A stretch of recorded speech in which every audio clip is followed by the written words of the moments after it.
নমস্কাৰ ফ্ৰেণ্ডছ মই আজি আপোনালোকক অন্য এটা ভিডিঅ'লৈ ওয়েলকাম জনাইছোঁ। মই এতিয়া বনাম পনীৰ সবজিটো মই কেনেকৈ বনাম আপোনালোকে চাব আৰু যদি ভাল লাগে আপোনালোকে মোক কমেণ্টত জনাব।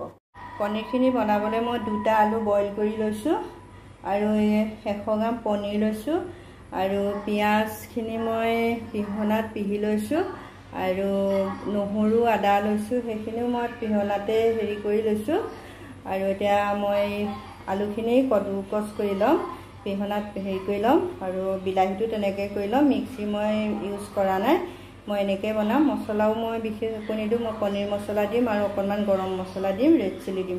সেয়াই আপোনালোকে ভিডিঅ'টো চাই থাকিব মই কেনেকৈ বনাওঁ।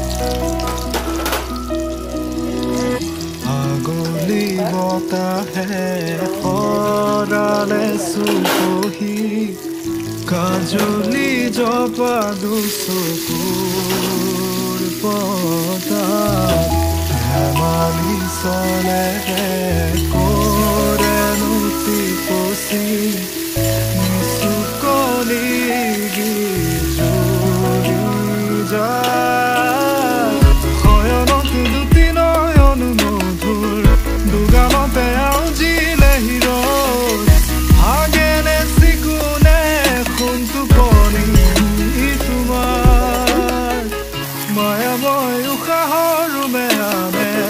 যাযাবৰী মোৰেনো হেঁপাহত মুতলি সামৰি তোমাৰেনো কাষৰলে উভতাই আনিলা, জীয়াই তুলিলা মোক, জীয়াই তুলিলা মোক, জীয়াই তুলিলা।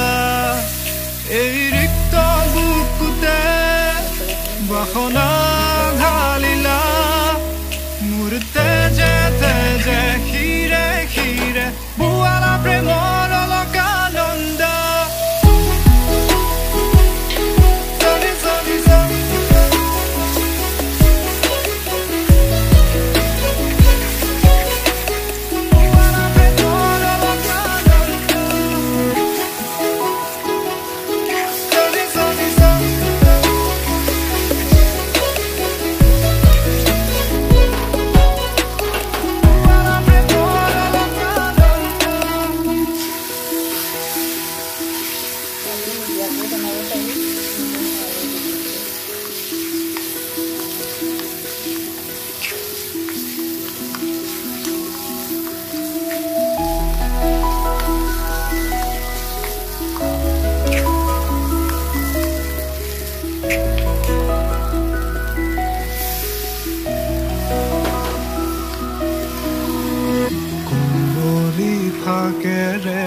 স্মৃতিৰে খিলা পাত পৰেনে মনতে তোমাৰ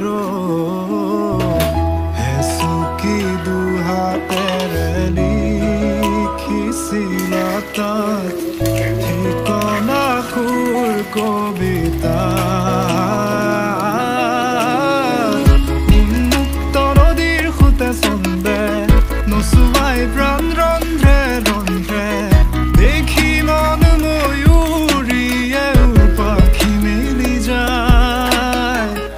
এটি চাউনিতে ৰাতি হ'ল চঞ্চল বন্ধ কোঠালি যেন এটি দাবানল, উমি উমি জ্বলিছে পুৰণি ইতিহাস উভতাই আনিলা, জীয়াই তুলি।